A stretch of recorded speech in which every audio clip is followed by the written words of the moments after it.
Hi, this is Christopher Spera, and this is the iTechGear Weekly, episode number 94. This show was not AI generated. Recorded live Sunday, June 16th, 2024, live from iTechGear Central. As I said, I am Christopher Spera, the editor-in-chief over here at iTechGear.org, and joining us today, the dulcet tones are making yet another return, and we are thankful for those, although the shifting of the camera is kind of throwing me here, kiddo. Mr. Chris Gavula, how are you, sir? I'm doing good. I just was in Joel's neck of the woods this last week and just returned a day or two ago and just getting my voice back. I was kind of doing the very white thing. Oh, for there a few you go. Days there. Yeah, you had the voice. I did. They were even very, more very dulcet. Scary. It was very scary. So my voice is coming back to normal, which that's good. For other people, it's even more scary. So let's go see what we've got. That's it. Of course, former contributing editor over at Gear Diary and Pocket Now, and of course, editor over here at iTechGear.org. And we are thankful that you seem to be, I shudder to say back to normal, but you know. Other than moving screen? Other than the shifting screen on that new iPad that you got. So, yeah. Also joining us, the former contributing writer over at Gear Diary and currently the host of the Linux Link Tech Show and Living in the Retro Arcade podcast, and of course, editor over here at iTechGear.org, Brother Joe McLaughlin. How are you? I'm doing well. Had a nice short hike yesterday, planning a bigger one since we have the Juneteenth holiday, which happens in the middle of the week. Mm-hmm. So, and I don't have to work. So, very nice. Doing well and trying to stay cool because it's hot as Hades out there. The dog days of summer have arrived, and it's not even July yet. Awesome. Yeah, I know what you mean. It is definitely hot. It is definitely hot. Absolutely. I totally get that. It is hot. It was you step out and you just instantly bake. Unfortunately, this week, Mr. Larry McJunkin is still not able to join us out on a family emergency. So we wish his family the best. We wish him the best, and we will do our best to get on without him yet again. But boy, I tell you, this week was the week, wasn't it? I mean, this was WWDC. It was a week. It was a week. It's Yeah. true. Apple updates all its crap. Right. This was WWDC week. And in a couple of weeks, we'll have Microsoft updating all its crap. So there we go. We're doing great. We got these things coming. So the weeks of crap. There it is. But interestingly enough, we were given updates, or at least a brief summary and a look into updates for iOS 18, iPad OS 18, Mac OS 15, Sequoia, Vision OS 2, and of course, other updates for Watch and TV OS. I want to really concentrate on a couple of things, though, and really just the big major operating system updates. So I know, Chris, that you have downloaded yet a few of these updates onto most your of them. I would say most of them now. Yeah, because I don't have a Vision device, so I don't have that. But I do have the Watch OS 11. I do have the iPad OS 18 and the iOS 18 and the Mac OS 15 Sequoia running now. Did not there was what I was going to say. I didn't do my Apple TVs. Left those alone.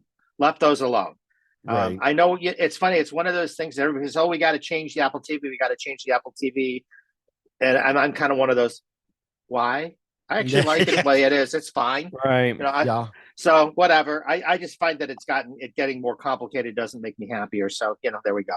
But overall, so far, they've been pretty good. I haven't had any major problems. I did have a little trouble shifting from one iPad to another because running the betas were those are one of the things they need to flesh out a little better in the betas. Sure. But it worked.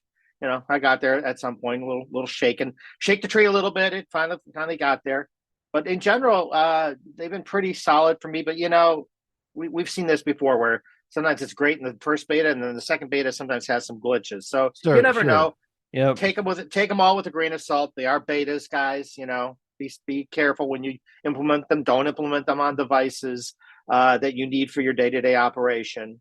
That kind of stuff. Yep. Don't do it on production hardware. That's for sure. Don't do it on production hardware. Correct. Correct. So the one thing though that I'm really that they came out of the gate with as far as iOS 18 is concerned, and I know it's going to be available on iPadOS as well.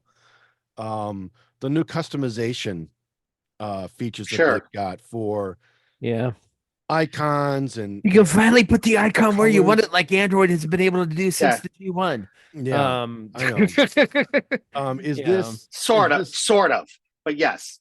Is this something that you've tried or played with at all? And it is on iPadOS. You can do it. It's fine. You know what?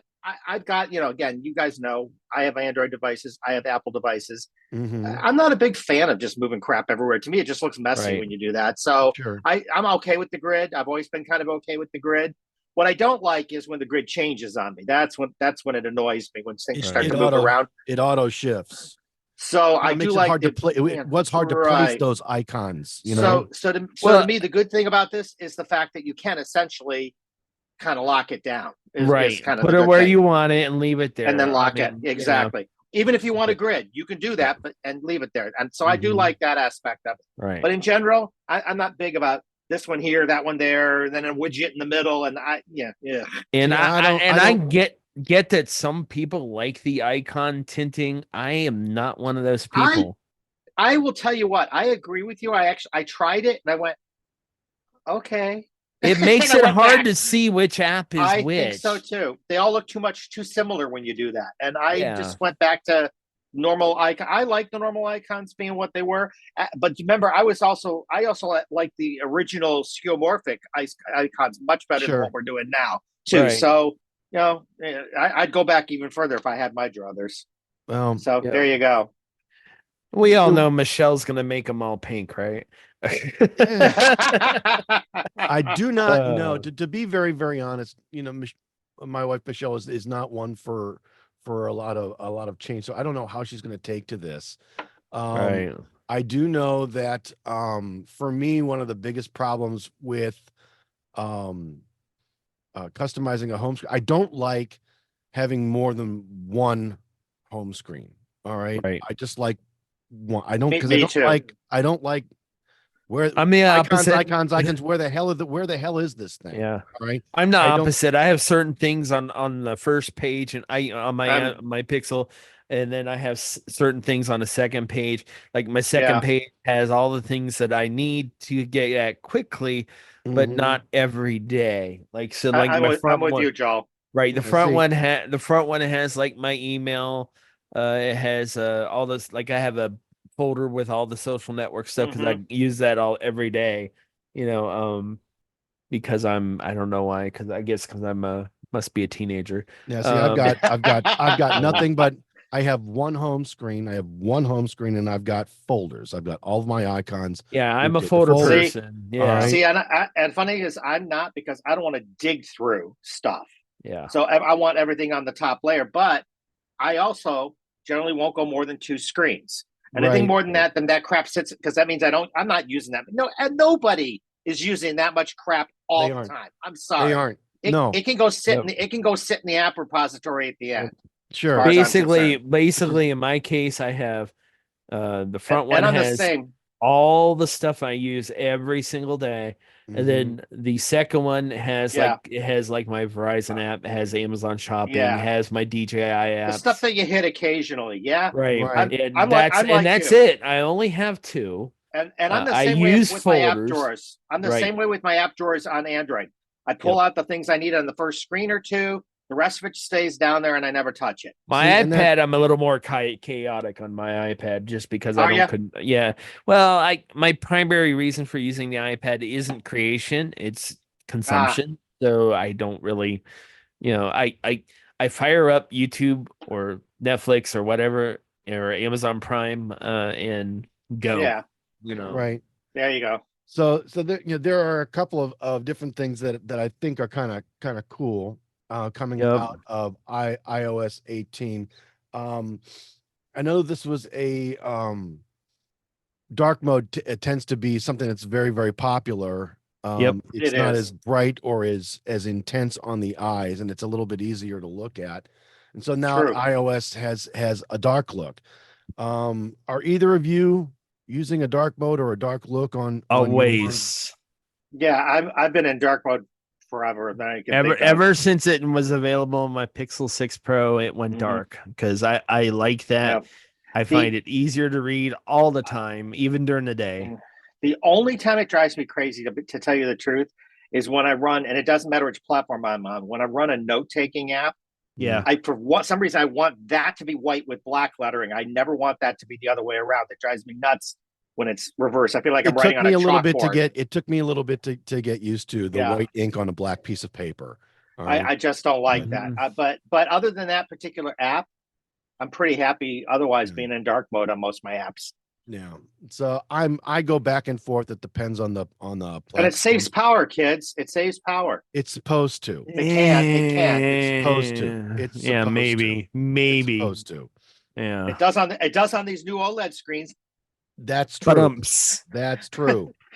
All right, and it does supposedly save them too from the burn-in, which can be nasty. Yeah. But the new control center updates are pretty cool. I was just about to hit that. Yes. Yeah. The control center updates are really just kind of interesting. A different way to rearrange and resize. You can have different pages to control center. Yep. I will say it's very much like what Android's doing on their what their equivalent to control center is, but maybe a tick more powerful. But I like the idea. I think you're right. I finding so far, and I've been only going for a few days, like we all have, only a few days on it. What I find is I'm accidentally hitting a lot of crap I didn't mean to. So I'm not that crazy about it yet. Maybe it'll grow on me. I mean, I appreciate that it's more flexible and more programmable and all that. I get that. That's all great. But the way they went about it, it's too easy to trigger stuff I didn't mean to trigger. So that's I get it. Maybe it's a getting used to thing. Maybe it's a design flaw thing. I don't know. We'll see as we go forward. But it is only beta 1, right? But I want to say this. So I've noticed that not so much that panel, but in things like the settings panels, which I'm sure we'll talk about as well in a moment, because they kind of reorganized them. But more forgetting the reorganization of it for a minute, they chose to use a different lettering in the control panels now. In the settings panels now. It's a slightly different lettering, and they're doing it in both Sequoia, and you see it in the iPad OS and iOS. It looks smaller than it was. It's a little cleaner looking too, though. It's an interesting design. It's an interesting change. It's a different font. They did say that there was going to be a different font. All right. Yeah. So it's reorganized. It shuttles things around a little bit, and it's kind of interesting. I actually like the new look. That particular font is actually very clean and very easy to read, which I appreciate a lot. But we'll see again. I'm still like with the quick settings. I'm also fumbling through where the things are buried now in the new settings. It's a little different, and they're not where I expect them to be, but they're there. They're there, and it's always a bit of a problem, at least in my opinion, when they start moving the cheese around, and you're used to something being in a specific place, and you go there and it's not there. We've talked about this in a broader sense over and over, in the sense that that Apple's good about not changing the cheese too often. Because people like that, but then they also turn around and complain that it's boring, but they don't want it to change. But it's boring, but they don't want it to change. Then they go back and forth on that. That's like the other change I kind of like is the fact that you can now swap out the controls at the bottom of the lock screen. That's kind of nice, because I don't want the flashlight on one of those controls. Yeah, I like that they turn it on all the time. Yeah. Do you really? Well, I don't, but my wife does. I'm like, honey, your flashlight's on again. But I like it. I like it there because it's easy, because I can turn it on when if I have to get up out of bed and go down the hall, I can click it without having to really think about where it is. It's just there. But Sure. to So, me, I like it. one of the bigger ones is the design of the Photos app is completely revamped, and it looks. I'm gonna say it looks a lot nicer than it was. I don't use that app very much because I'm a Google Interesting. Photos person, but See, I'm not crazy about it yet because to me it looks too cluttered. yeah, I want it to go back to the simplistic, the original design. skeuomorphic. But, Right. yeah.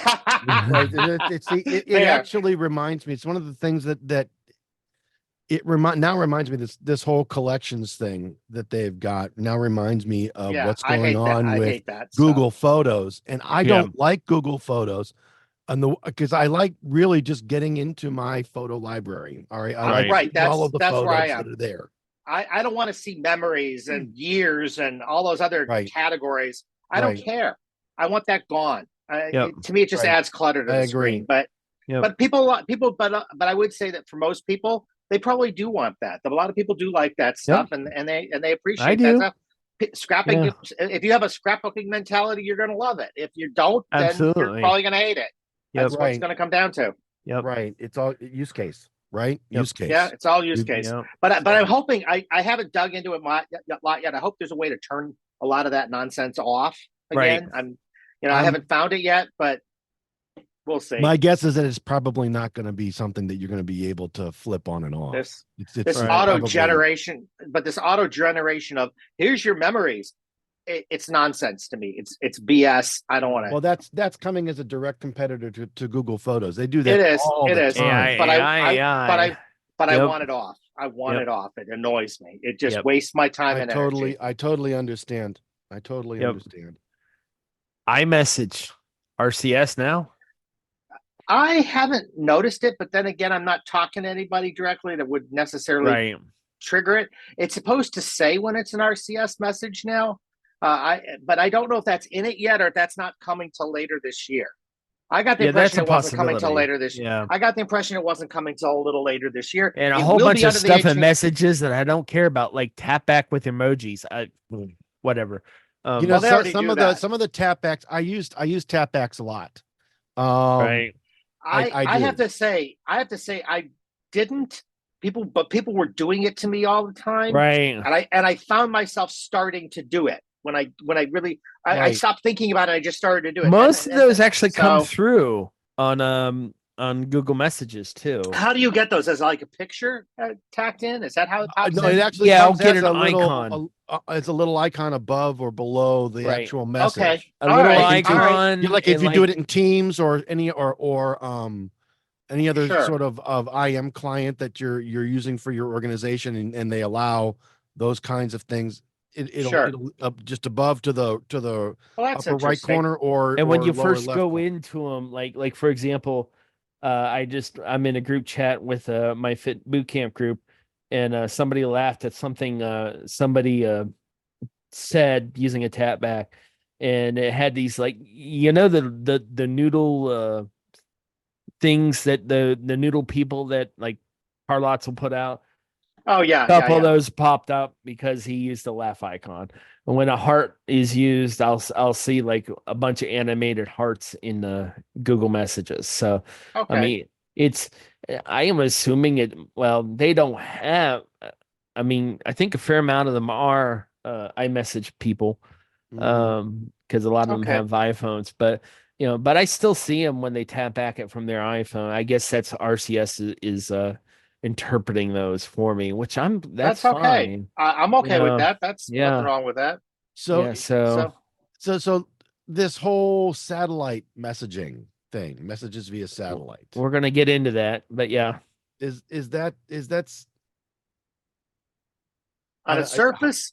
It's certainly useful in certain cases. Well, if you are out in the middle of nowhere and you fall or get hurt. Joel will talk about some of the goods and bads of such a thing, but in general, having it is better than not having it. So I think that's not a bad thing. Just wondering how much that service is going to cost you, or is that baked into the price? That's what I'm wondering too. Well, it depends. I mean, because it's kind of part of something coming later. Exactly. As I get more into hiking, this is starting to become more of a thought for me. and it has me Well, considering we some know things. with the phone service, you get it for what? How long did you get it in the watch and the phone for before 2 years, I think. It's and then they part of started, Apple, in part of the Apple subscription thing, Apple One or whatever it is. Right. You know, now, Apple says on their iOS 18 preview page that messages via satellite will be available in iOS 18 along with our existing satellite features in the United States on iPhone 14 or later. And that's all that it says. Yeah. Right? So it doesn't say anything. So I'm guessing it uses the same service, so the Iridium satellites I'm guessing, probably. I'm guessing the same thing. It uses it piggybacks on that service. Yeah. Yep. So yeah, so I don't think we know the pricing on it yet.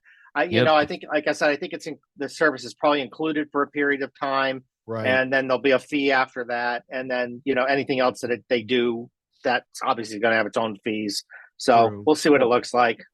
Does this scheduling of messages mean a lot to anybody? I have never. I use it all the time, but I don't. I use it. On Google Messages. It supported it for a while, but like here's a good example: is say I'm up at 5, 6 in the morning. Yeah. Did a workout. I took a picture and I wanted to share it with my workout group. Yeah. As an encouragement to the rest of the people. Sure. But I realize that not everyone's up at 6 in the morning. Sure. I schedule that for 9 o'clock. That way I'm not disturbing people. So I use scheduling I see. all the time. And that's how I use them is if I'm setting them like for another good example, I'm sitting on the couch, it's like 11 or 12 at night. I don't want to disturb the rest of the group. I'll schedule it to go in the morning. So I hadn't thought of it that way because I send messages and I assume that if people don't want to be disturbed, they're going to turn their do not disturb on. Right. That's what I just assume that. I assume the opposite.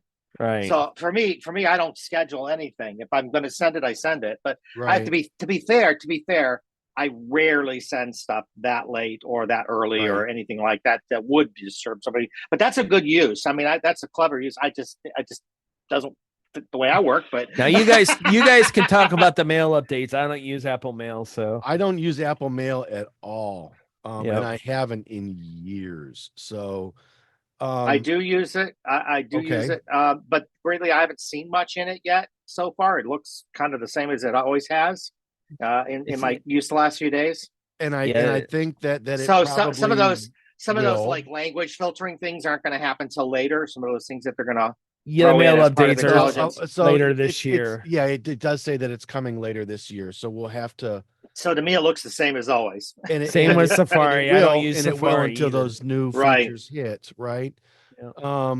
What is going to be interesting though is and we'll get into this in just a little bit after we work through a couple of more updates or announcements related to either iPad or Mac OS.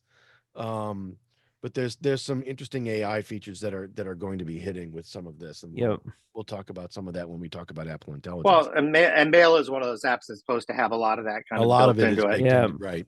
A lot of that is baked into Mail. What I thought though, what might be at least for me, I know that the iPhone for a lot of folks, it's their primary computing device. Maybe not necessarily here in the States. All right. At least not with folks that are a little bit older, say in their 40s or later, but with younger folks that it may be. I know for a lot of folks overseas,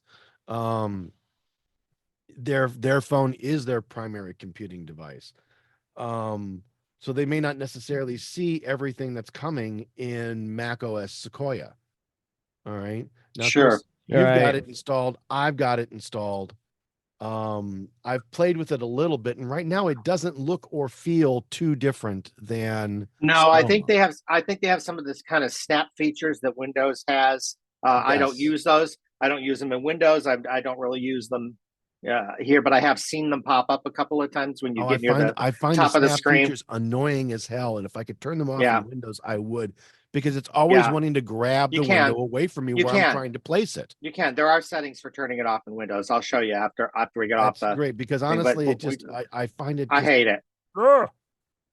All Yeah, right. it never puts it where I want to put it, really. Anyway, Thank you. but so I'm kind of with you. I'm not big on snapping my windows automatically into certain positions. So No. that's a feasure that I haven't.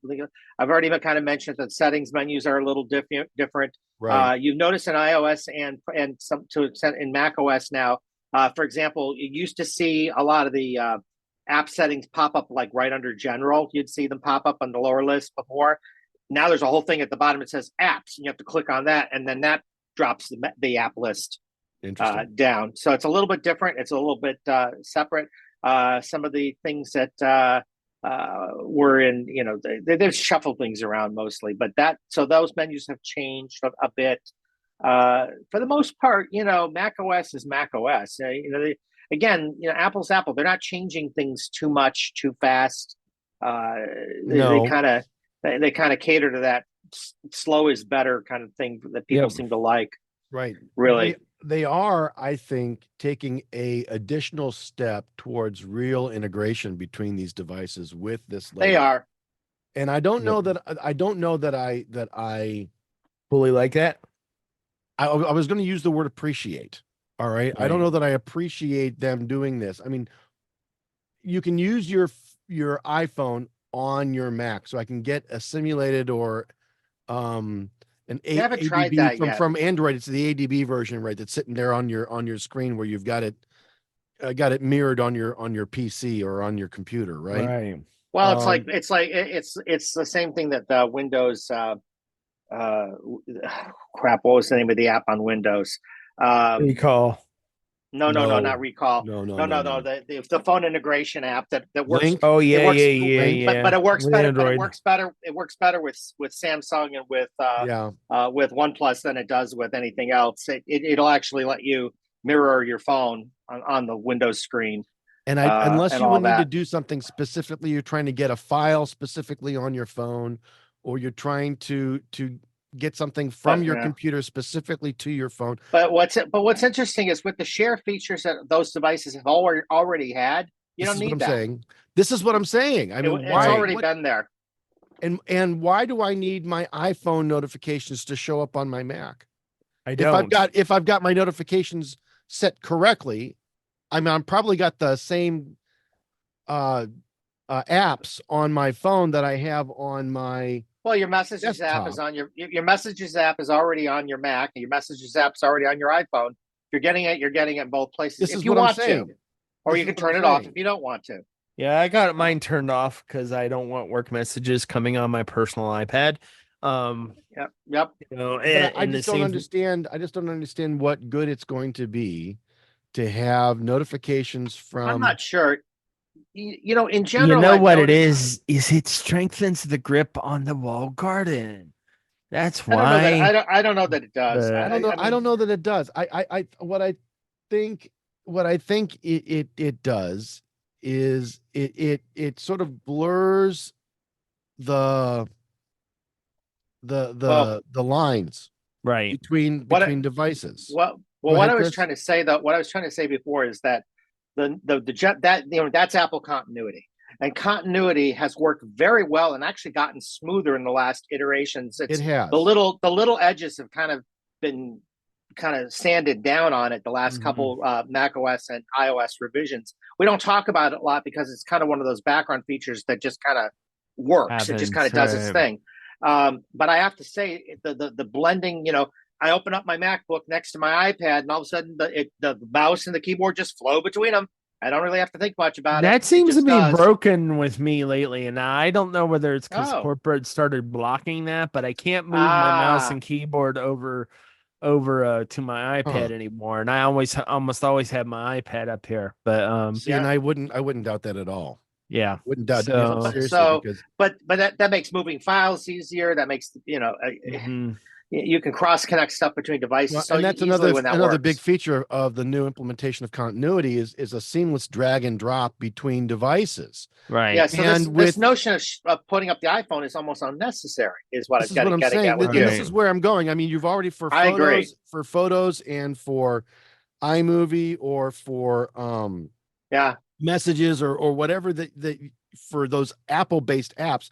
there's already synchronization back and forth in between those two apps, device to device. Why would I need to pull over a picture from photos when I know it's gonna synchronize over in a matter of seconds anyway? Well, and we've talked about this, despite the love or lack of love sometimes for files on an iPad or iPhone, it integrates with external services, iCloud, OneDrive.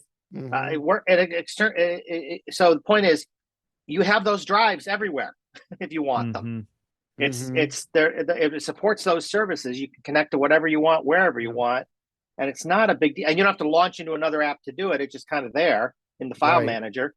And so it's kind of workable. You know, it all works together pretty well. So I'm agreeing with you. I don't think this extra layer of thing is necessary. I mean, if you really want to look at your iPhone, you're going to look at your iPhone. Right. You're going to grab your phone because it's probably sitting right next to your desk anyway. It's muscle memory, kids. I mean, that's what you're going to do. Whether you think you're going to do it on, I mean, it's clever that you can do it on the screen. Don't get me wrong. I thought the same thing with Windows. It's clever you can do it, and I never use it. Yeah, me this either. Is what I'm saying. You know? This is I don't I never use the passwords app. Well, that I think is something that is kind of cool, and we'll get into the passwords app in just a little bit. Because there's some stuff. Will we? Okay. I want to talk about that in a minute. But there are a couple of other productivity things. We've talked about the Windows tiling. We've talked about the snapping features. Background replacements for FaceTime. I mean, we're doing this. And we've been doing this in other Zoom apps. Other meeting related apps like Teams and Zoom and WebEx and whatever not. The only thing that I can hope that, because I know a feature of Apple Intelligence is probably leaking into that as well. The only thing that I can hope is that the Apple version does a better job of determining who you are and the props around you so that they don't hide your microphone or any other thing, right, and cut you. And so you're sitting there with half a face, because your microphone is sitting in the way, and it's masking the microphone or whatever. You would hope that it would be able to go ahead and do something like that. Now I know, if you've got a green screen, and not many people do, but if you've got a green screen, things are a little bit easier. But even still, you shouldn't have to worry about half your face getting cut off because of something else that might be in the picture. If you'd get us a nice studio so we didn't have to use the background blurs, we'd be all set. Oh, hey. Well, you know, when the lotto ticket hits, we'll talk. All right. I gotta tease you a little. It's good. Right. So I in fact, why don't we go ahead and move now into Apple Intelligence? And I think this is a really very, very interesting thing. This is only going to work on Apple Silicon Macs. All right. And this is Apple's AI implementation. It'll work with Siri. It will work with different parts of each of their major operating systems, in order to help make things a little bit more convenient and complete a couple of here's the interesting thing. So this again, we start talking about what they're doing with Apple Intelligence. Ugh, I hate that term, that name, but we talk about that first. It's like you used. Hang on, let me finish. Go for it. So we talk about that compared to what we're doing with the Copilot Plus PCs and their artificial intelligence, and I'm sure we're going to talk more about that. But what's interesting is to do the Copilot Plus, you got to buy a new PC, kids. To do the Apple Intelligence, anything that was an M series chip will work. Which I think is really kind of cool. All right. Yeah. At least for now, at least for this initial implementation, anything with an M series, meaning you're all the way back to your M1, will work.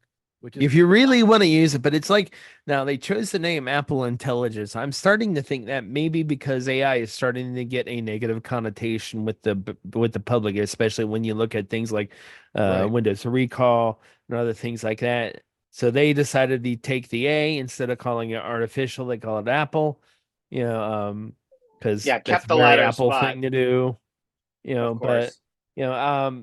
my only hope with this stuff is that I can disable it. I think they should. I think they should. I think they should call it iIntelligence. Then we could have just referred to it as II. Uh, But but it's like, quite I want you to know, frankly, for those folks listening to us and not seeing us, I made Mr. Spera face plant, so I'm very proud.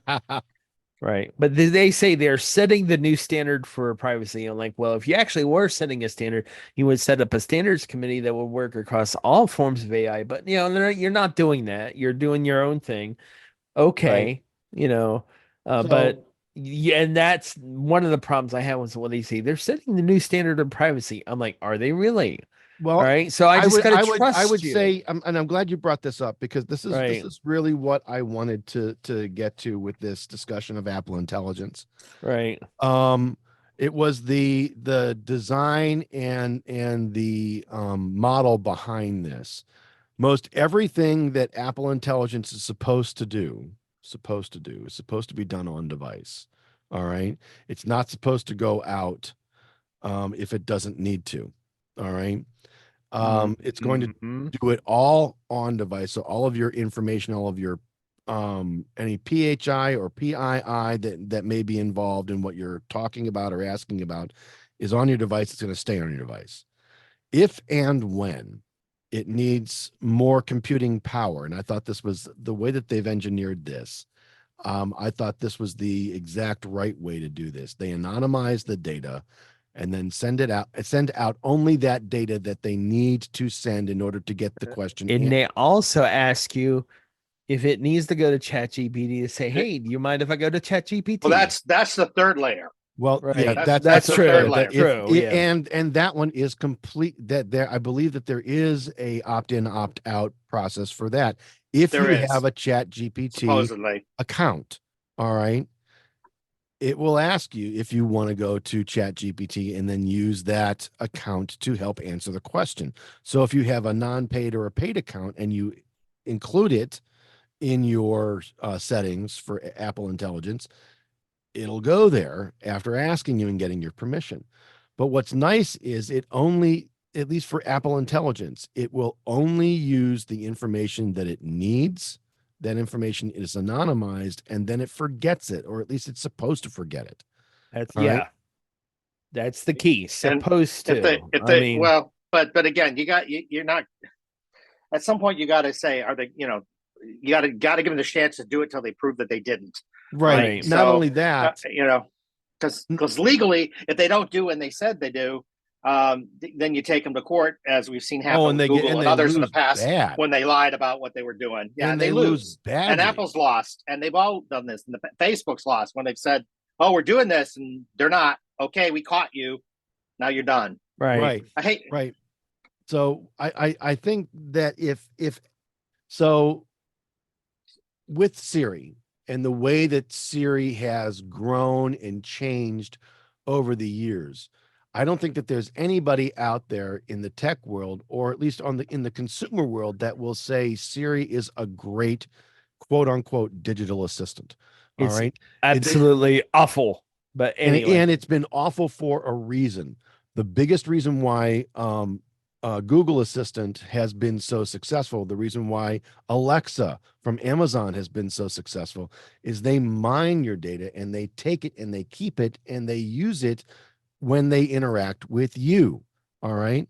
And it all comes from their end because they've taken it and they've stored it.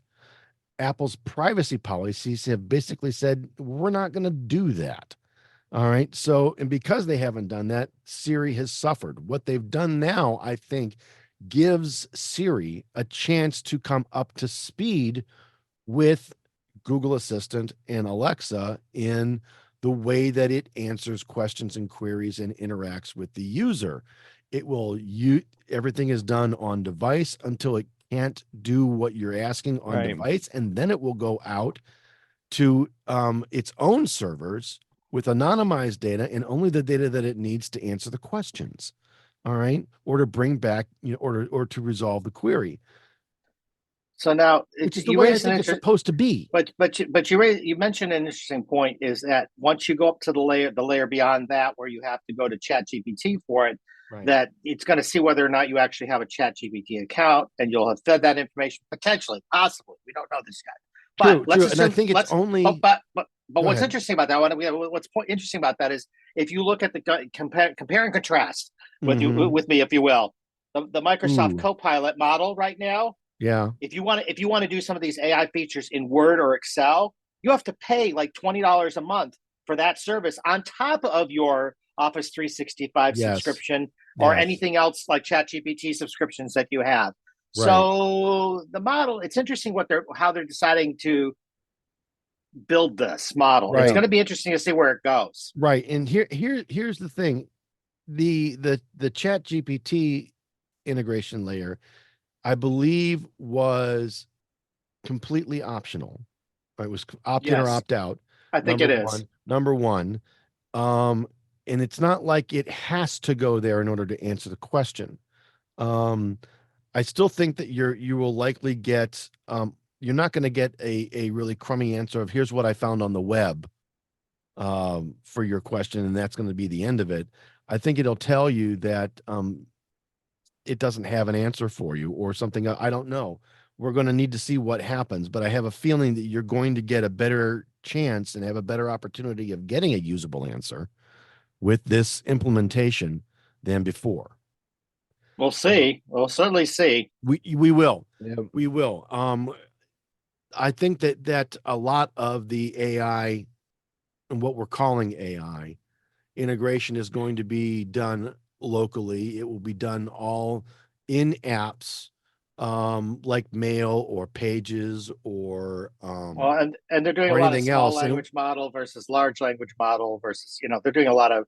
And like you said, if I can use Apple Intelligence in Word and have it do the whole grammar and writing suggestions thing, all right, and use those new writing tools that were mentioned in things other than Pages and Sheets and what do they ever call their presentation app? Because I don't use the suite. But if I can use that in other applications, third-party applications, and I think I will be able to eventually, it's going to allow me to get rid of a couple of other subscriptions and services that I currently use because it's all going to be there. All right. Already, we're going to see. We're going to see on the apps that I'm using, but we'll have to wait and see. These things always sound so great when they announce them, and then we always have to wait. We always have to wait to see what they look like when we actually get them. That's true. That's Keynote, by the way. There are Keynote, right? Keynote's the other application, right? Keynote. Thank you. So we'll see what happens, but there's a lot that I like with this model. There's a lot that from a security perspective, there's a lot that I like and I approve of. We'll have to wait and see whether in practice it sticks to that model or if anything leaks out. But I do believe that this has a better chance of being the service that we've been looking for in terms of Siri. And this will hopefully allow us to get a little bit more value out of the OS and out of the computer with some of those advanced services and features without having to give away, I'm still not going to talk to the thing. Yeah. Hello, computer. Yeah. Yeah. Still not going there. No.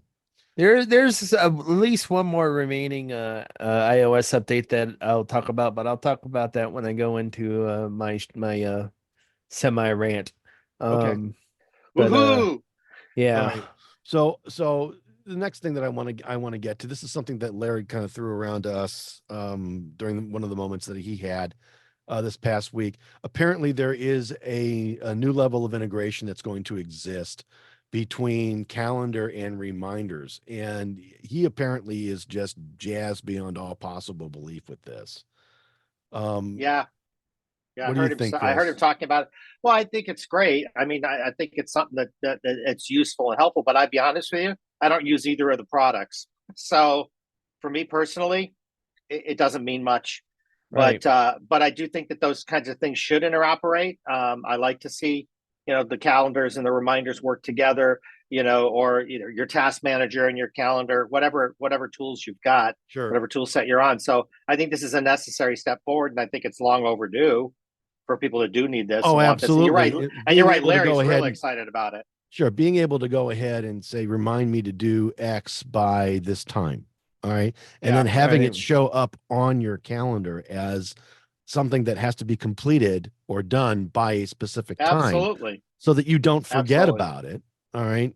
Is something that I think is long overdue. Yeah, I would agree. Yeah. Back I don't use Apple Calendar much, so I where I use calendars the most is work, and that's all Outlook, unfortunately. But yeah, I was going to say I do use Apple Calendar for my personal events, my personal appointments, things like that. However, I don't use reminders. I tend to do that because most of the things I need reminders for are work related, and that's in my work calendar. That's in unfortunately, we're all in Microsoft world over there, so it's all in Outlook. It's all in tasks. It's all in Planner. Right. Those tools. So, so this doesn't personally do a lot for me. But I do think it's a thing that should have been there. And if I want it, for years it should have been. It'll make me happy. But it'll make me happy that it's there. In case I want it, and I think it's something that people should want to have it there because it's something. Right. It should be there. Is kind of where I'm going with it. Should have been there for years, but absolutely. It actually is something that I would think would have been part of the original implementation. But people will tell you that the original tools worked very well as independent tools. They did work well. Each of those products worked very well, but they needed to chat for a long time. Right. They have, and so hopefully this will be something that if you are a Mac or if you are an iPhone or an iPad and you are within the walled garden, this is something that is going to be a huge productivity bump and boost for you. So there you go. Did want to go ahead and spend a little bit of time talking about the Apple Password app. This was a little bit more. This is what I thought was going to happen. It was a little bit more than what you and I, Chris, had talked about. Yeah, we did. About this is a little bit more than just a wrapper around the actual keyword sort of functionality. Keychain. Keychain. Thank you. Yeah. Password vault within iOS and iPad and they pulled it out from the setting. They pulled it out from the settings. They did, which is where it was in a lot of cases. So so they've actually made this now an app that is universal across all of their devices. Well, you're going to see it in Mac OS, you're going to see it in iOS. Not quite, but not quite universal. In other words, the feature set's different in the different flavors. True. Which you're going to get to in a minute. It's going to use the same vault. It's going to There are things that the device versions will not do that the desktop app will do. As an example, the app is supposed to be able to import vaults from other third-party apps. All right. So once you do it, it's there. Right. Got it. Right. Once you do it, it's there, and you've got it all the way across all your devices. The problem is, from what I've seen thus far, and from what we've talked about as a team over the week, this is only something that is going to be able to be done on the desktop side. You're only going to be able to import a vault on your actual Mac, which I see as a huge problem. I do too, but I also see this whole thing as just sort of a first step down a long path. There's more to this. I think that this first step was to tear it out of the structure that it was currently in, and I think that's what they've done. And they put a shell around it and added a couple of features. Now I think this thing, what you're going to see is passwords 2.0 will be even more interesting and whatnot. I think it's an app that'll get development for a while because this is a space people are concerned about right now. Oh my God. With Dashlane, with, well, with keys and MFA and all the other things that are coming at you relating to security, it makes perfect sense for Apple to put this in the forefront and make it much more visible. And I think that all it's going to do, at least in this initial incarnation, is people are going to go, hey, but can we also have, or why doesn't it also do? And that's what's going to come out, just like you're doing now. Right. So I think that's going to result in them, building on this for a while. Mm-hmm. That's what I think. So just that today we can only do that on the Mac. But if you think about historically, Apple used the Mac as sort of the hub of everything, of its ecosystem, of its world. Historically, it had anyway. And I think what you're going to see, and it took a long time to make the iOS and iPhones independent.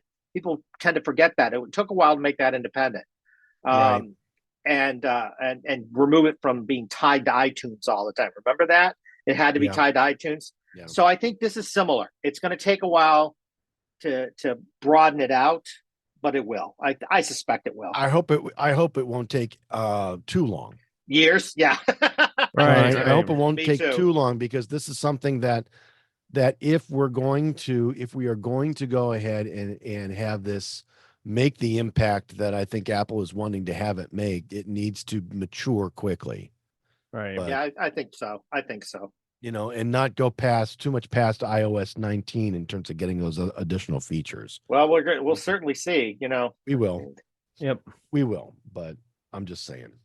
So the last thing that I want to go ahead and actually yak about a little bit, is, at least in the Apple segment.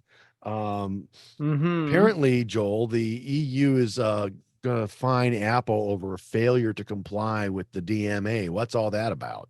Well, the DMA is the Digital Markets Act in the European Union, and Apple had announced their compliance plans in January, rolled them out with iOS 17.4 in March, including a significant reduction in App Store commissions.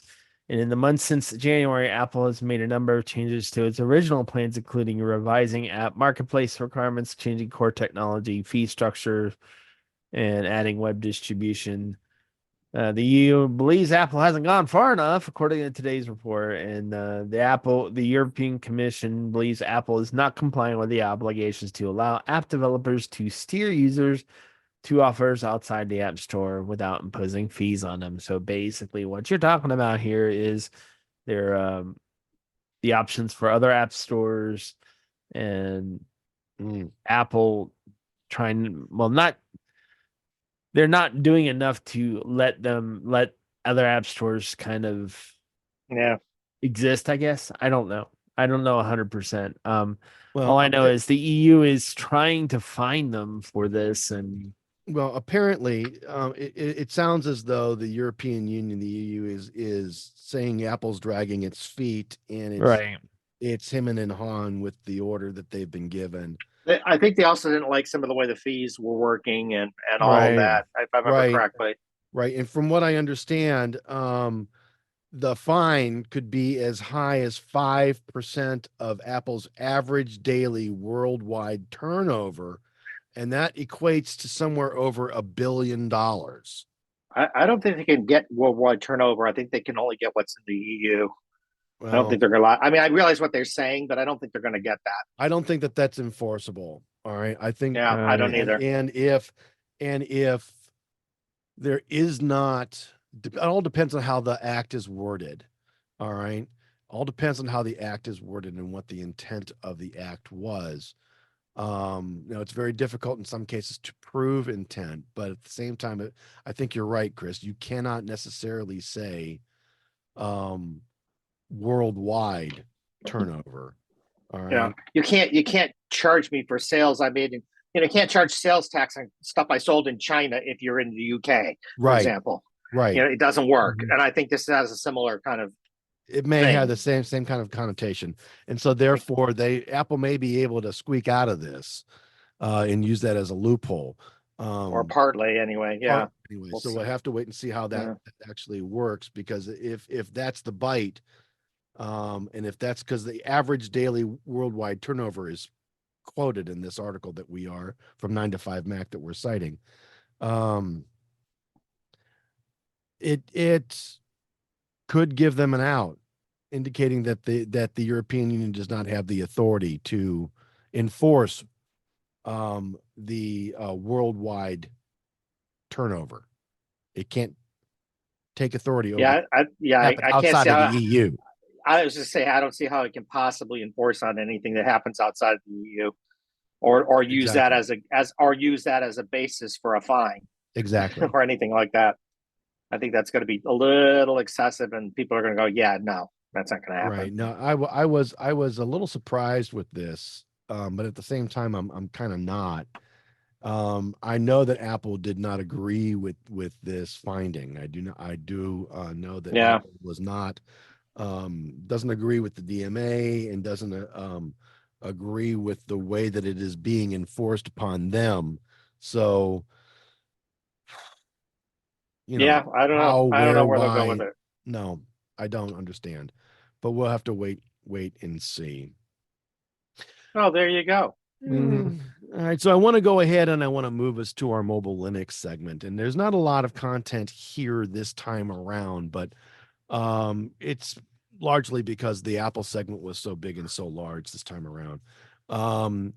Joel, the struggle is real. What does that mean, sir? I mean, you've been talking about a new phone and a new device for a while. So what is this struggle, and what's going on? See, I'm planning on buying a new phone here, and one of the things that is starting to grow ever more important for me is the fact that the iPhone, well, and now I've also noticed that the new Pixel phone, the Pixel 9, will have the satellite messaging as well. But as I'm going to frequently, when I'm hiking, which is kind of a new hobby for me, well, it is and it isn't. I like to hike for years, but I'm doing it more seriously now. So the iPhone right now has that for sure, that I know of, and a lot of people really seem to like it. And like I said, they're adding it to the Pixel 9, but then they also added topographic and hiking maps to iOS, or will be when the release of iOS 18. Now, I will say this, after reading several articles on the Apple Maps with that, there's some that are saying, "Oh, this is going to be great." And I'm like, only if you haven't tried serious hiking apps like Far Out or All Trails, which is my choice. The biggest thing is the only thing we know for sure is all the trails in the national parks are in there. We don't know for sure if your state park or your metro parks are in there. It does say, I have read an article here. It says that hiking reviews are pulled in from Yelp. I just looked in Yelp and I find reviews for parks, but I don't find reviews for trails. So I don't know where that's coming from. But that's one of the main features. All Trails is the app I use on my current phone, and will continue to use on my next phone, because it is just so much superior to what anything Apple has done so far with the topographic hiking trails. To me, it really is about the casual user versus the really serious user. It's exactly what it is. So a casual user is not going to go shell out for All Trails. They don't care. Right. So, they don't need all that. But then there's the other things within iOS. But it's cool.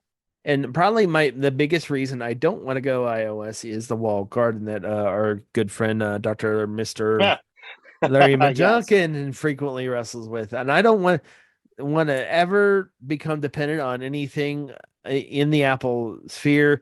I don't want to become dependent on Apple Intelligence. I don't want to become dependent on Gemini, which is Google's AI stuff.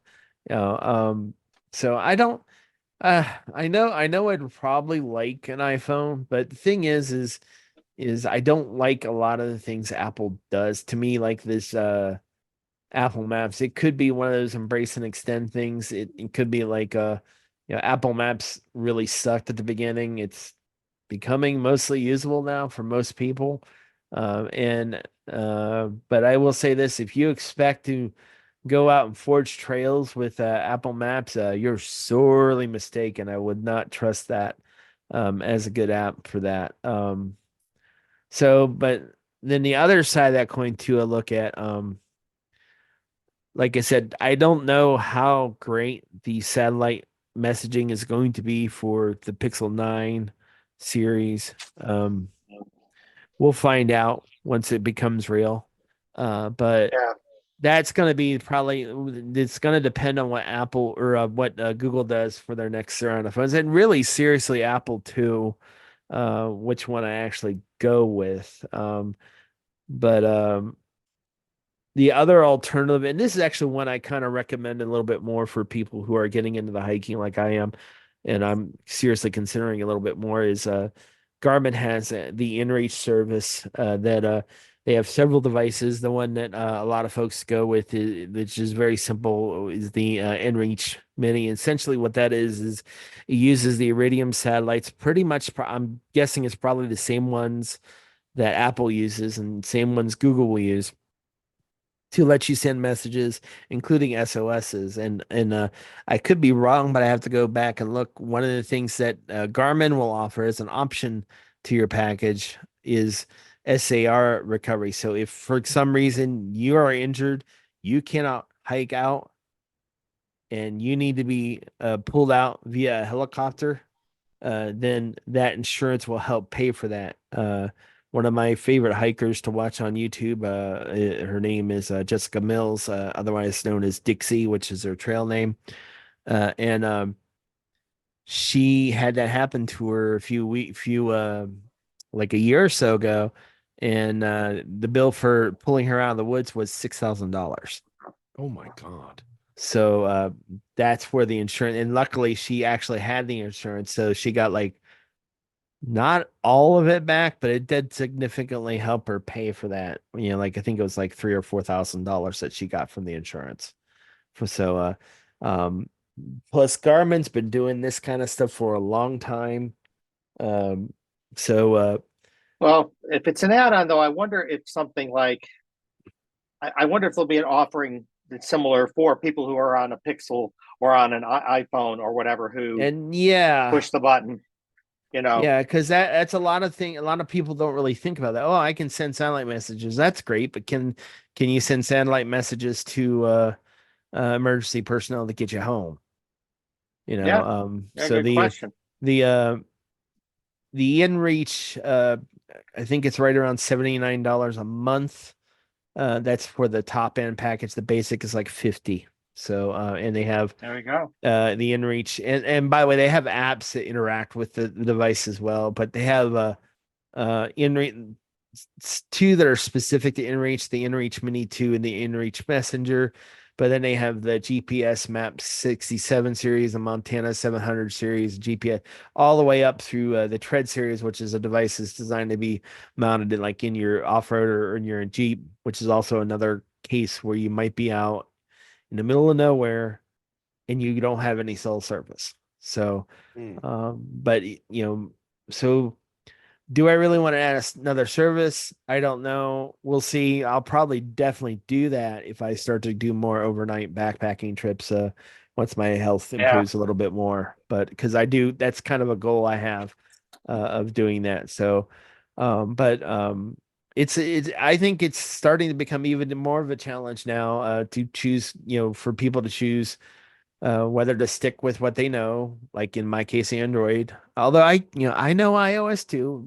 I have iOS You on my do. work phone. You do. Yeah, But, sure, but you're not our situation, and this is true with all four of us, right. including Mr. Larry McJunkin, who's not here tonight. But there aren't a lot of folks that either have Both. detailed experience in both camps, all right, Right. or who carry more than one device, all right. Right. We do. Yep. And it's partly because one of the reasons why we do this show is because we do. All right. Right. So understanding, having an exposure to both does not necessarily mean that you know exactly which one to choose and which one it might be the best for you. Yep. Getting And I still don't yet.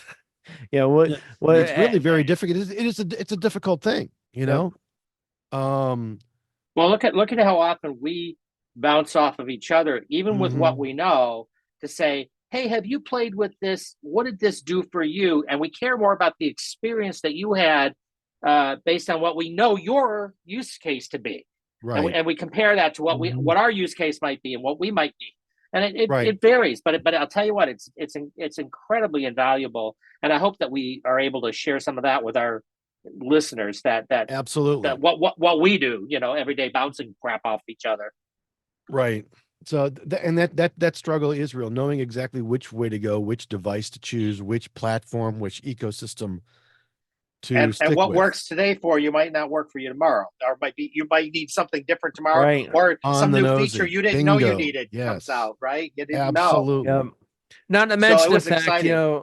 A year ago, I never would have thought I'd be in physical enough shape to go and plan a 13-mile hike, because that's what my next hike is going to be. Well, so I never thought that a year ago, but now I'm seriously considering it.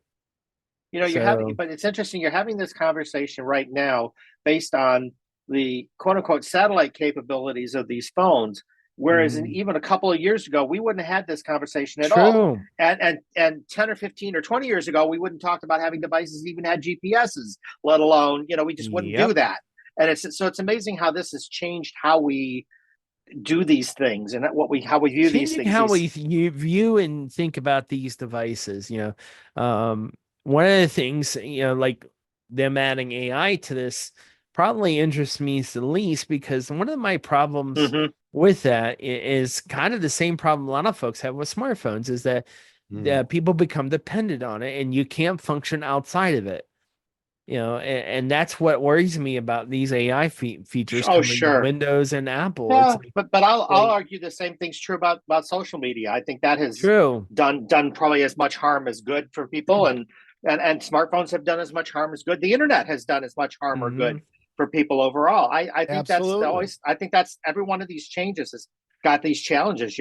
That's the nature of them, I guess. And so, do we go to the next one or not? But what I think is interesting is if you actually look at some of the current studies that are out there right now, people aren't really very interested in AI at all. It's really not. I mean, they know about it, they hear about it every day, but they really don't want it in anything. They don't really care about it at this point. So it's interesting that that's all our technology companies want to talk about. Yet it's like, including mine. But nobody else wants to talk about it. Right. Yeah. No, very true. It's fascinating. It is. Well, Joel, please keep us posted on which way you decide to go. I have a feeling we already know, but would love to hear a little bit more. And if I pick up an inReach, I'll definitely write for the site about it. Although my plans is not to hit the SOS button.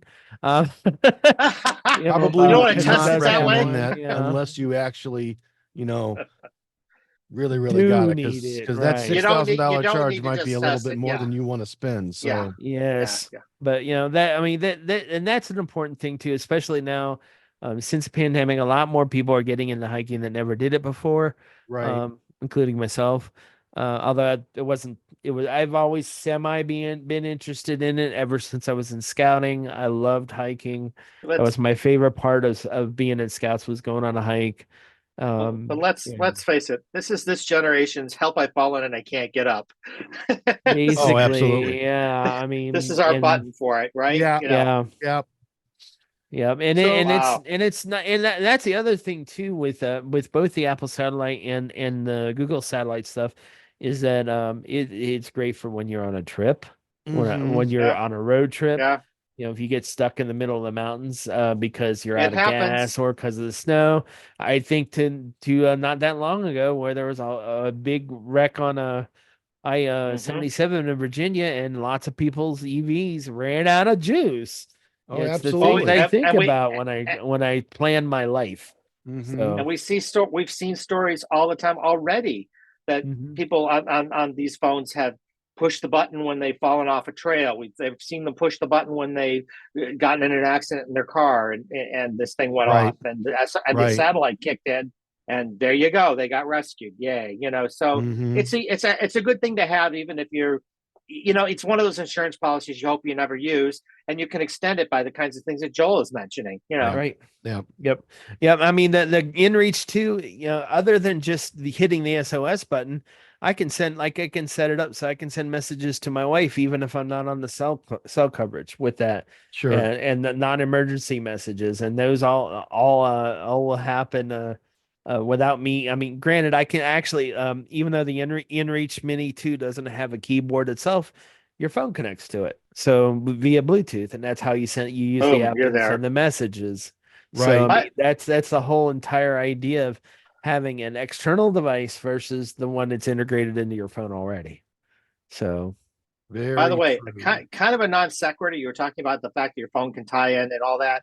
Kind of a non sequitur, but one of the things that got added into iOS 18 is T9 input. Yeah, right. Phone. Yeah. I don't know why that just occurred to me. Sorry, guys. I know it's a bit of a non sequitur, but it is. Or why it's taken them this long? But that is thrown in there now after all these years. They've thrown that into the feature set. But that doesn't it's interesting. Make any sense, but okay. Yeah, I know, right? So, but I thought it was interesting because we were talking about connecting and using the phone as a input method for the service. Well, already then. Well, okay, I want to go ahead and move us along. That's the end of our Mobile Linux segment, and we will come back into our Windows segment right after this brief message. Hi, this is Christopher Spera with iTechGear.org, and I'm here to tell you that iTechGear.org and the iTechGear Weekly are on Patreon. Patreon is a platform for creators, allowing them to express their creative side in an organized, marketable fashion and earn a living or create a really cool kind of side hustle. You can create a community around your hobby of choice. You can gain followers. You can get members and supporters all along the way. You can create subscription products that, for a pledged amount every month, you'll provide to your members and followers. Setup is easy, prices are reasonable, and you can have your pledges auto-deposited into an account of your choice every month. With iTechGear.org, our initial offering is a monthly newsletter for just $3 a month. This is our initial offering, and we'll have other tiers and other products and other offers up in the coming months. Become a patron of our site. Grow with us, and we'll provide you with the tech understanding that you're missing right now. Join us on Patreon at www.patreon.com/iTechGear. That's www.patreon.com/iTechGear. And welcome back to the iTechGear Weekly, episode number 94. This show was not AI generated. And I want to move us to our Windows segment. And again, only one story in our Windows segment due to the length of the Apple segment. And I want to, but this is something that I think is interesting. We've kind of covered this a little bit over the last few weeks, but Microsoft has delayed the launch of Windows Recall, and it doesn't have a new launch date. Joel, so let's remind. I wonder why. Let's remind folks what Recall is. So Recall takes a snapshot every few minutes. Well, I don't know how. Seconds. Every seconds. Okay, seconds. Every few seconds, so that you can use Copilot AI to look and see what you've done. The only problems with is one, it requires you have to have at least 256 gigs of storage for it. Plus, it will use the AI to look at those screenshots and then store the data that it gleans from those screenshots in an unencrypted database. So ding, ding, ding, ding, ding. Yeah, the keyword is unencrypted. Yeah. Right. So if your machine gets violated by some other kind of malware, then all that data is now out and they're open. So Right. um, Right. And it's rightly so, the Yeah. community, IT community, and everybody has said, Microsoft, not a good idea. No. And No. unfortunately, it sounds like they're So- listening finally. So it's, as I understand it, they took kind of two steps. The first step was Right. they first were going to make it disabled by default. Right. But we all know people click through and they don't pay attention. So Right. that was everybody kind of went, yeah, that's great, and now it sounds like it's going to be in the betas, but they're still delaying its formal release. Is that what I'm understanding? They're just not going to It's going to have a preview on the Windows Insider program in the coming weeks.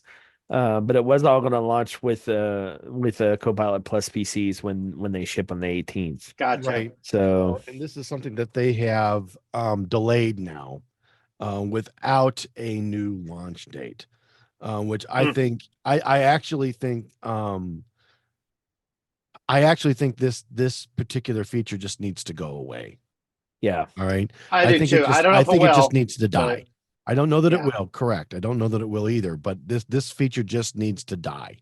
This is a bad idea. They are looking to take so when you are doing banking activities, when you are doing healthcare related activities, when you are doing anything that you would not necessarily want to share with anyone, be it PII, PCI, PHI, or any other kind of sensitive information. Your computer is automatically in the background taking screenshots of everything that you do and storing those screenshots so that the computer can scrape through them later and gather information about you and your use habits and get to know more about you. And again, this is and I love that their first statement was, well, it's staying on machine, and we're like, unencrypted. Yeah, Hello? unencrypted, and BitLocker is not a required feature, nor is it turned on by default. Right. So the long and the short of it here is that it's scraping through all of this information. It's storing this all to learn more about you and your use habits, so that it can provide so the Copilot in and of itself can learn more about you and provide you with a better overall digital assistant. The problem with this is ultimately you don't know where this information is going. After it's been scraped, you don't know where it's going. The screenshots in and of themselves may be on your machine, but they are in this unencrypted database that Joel mentioned. And if you get hacked, or if you get a virus or some other kind of malware, and this thing is designed to look for this kind of information on your machine, you could be seriously screwed depending on how much of it is there. Let me throw another layer at you. So the company I work for, and I think the companies that people work for, now make our default PCs. They take some of the default locations on Windows machines like Documents and Desktop and some of those others, and they reroute those to a company OneDrive. Yep. So you don't even realize that's happening in the background. So what happens if this data, everything that you've done, everything that you've said, is now routed to your corporate servers for whatever they want to do. Now your company has all of your banking information, all of your health information. And legally, and by the way, folks, legally, when you work for a company like that, they're allowed to do that. If you work on one of their PCs, they're allowed to do that with you. But the point is, this kind of technology gets very, very, very scary, very, very, very fast, with very few controls in place. Absolutely. Yep. Not only that,